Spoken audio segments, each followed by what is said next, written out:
bingi ni Imana iri hejuru y'ibigirwamana, ni Imana iri hejuru y'imbaraga zose.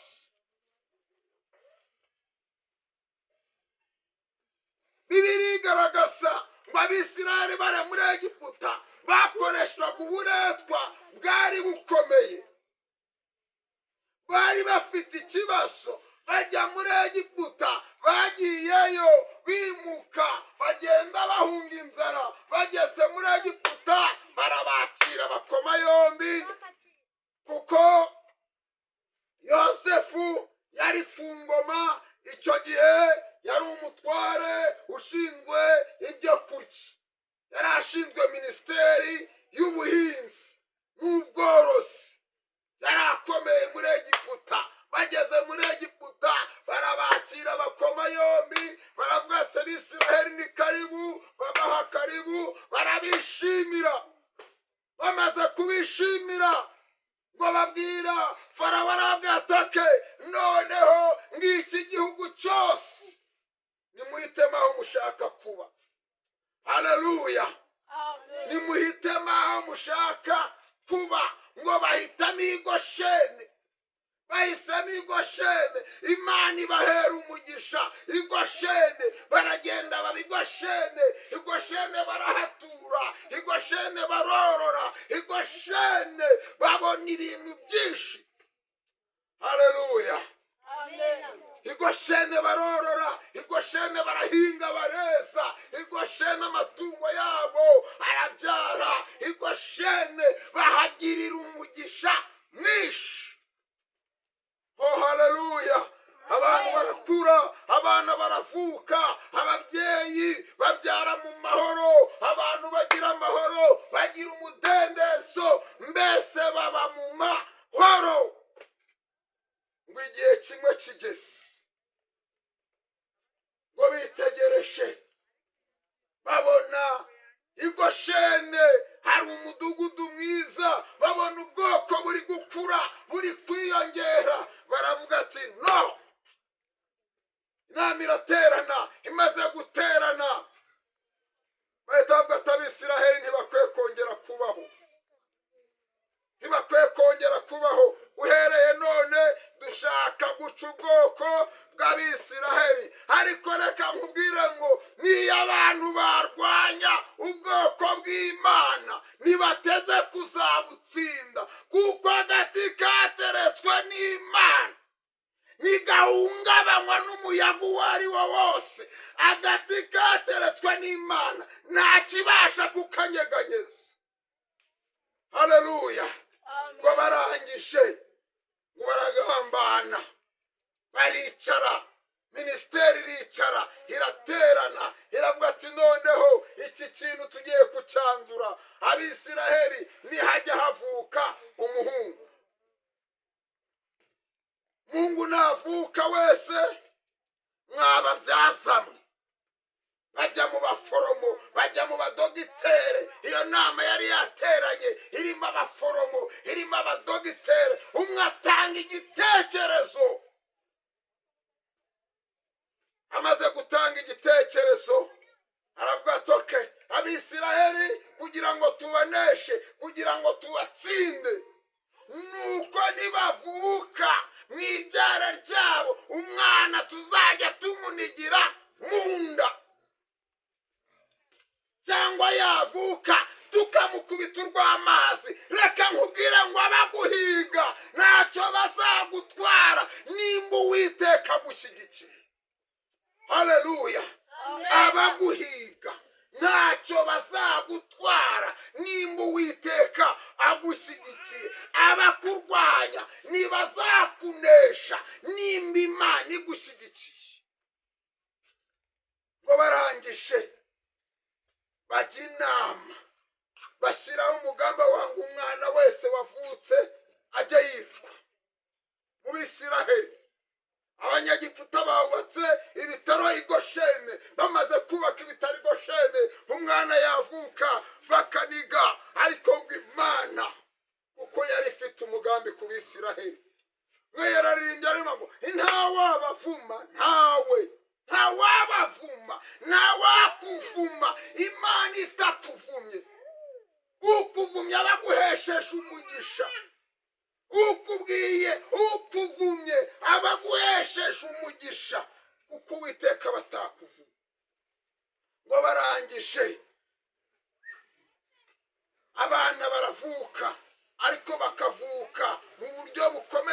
cyane ngo icyo gihe imana iteza ababyeyi bo muri isiraheli b'abisiraheli kujya babyara mu mahoro batagiye kwa muganga.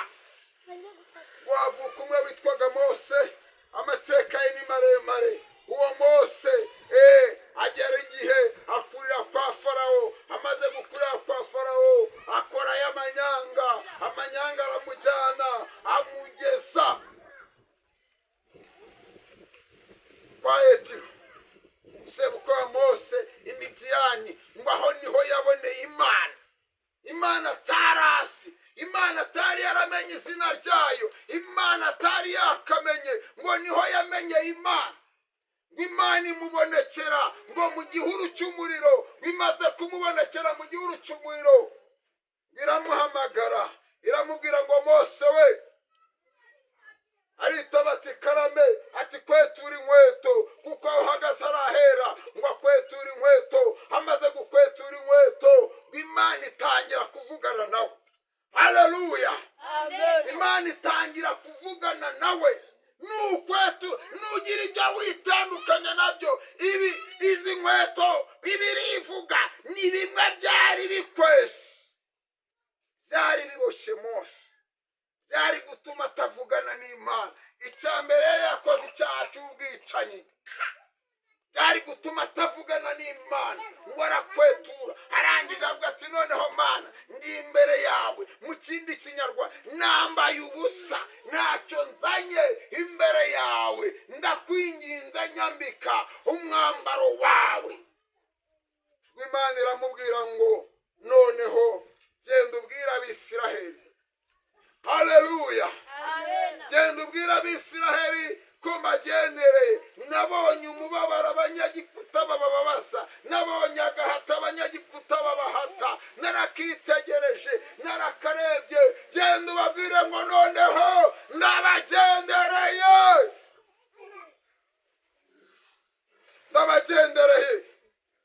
Warangije Imana imubwira amazina, iramubwira tugenda umbwirira Abisiraheli. Mose aribaza ati se ningenzi aba Bisiraheli ko ntigeze numva bavuga Imana?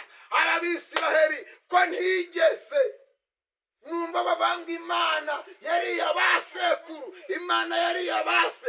Ngewe nimbageraho nzababwira iki? Nzababwira kuntumye yitwa nde?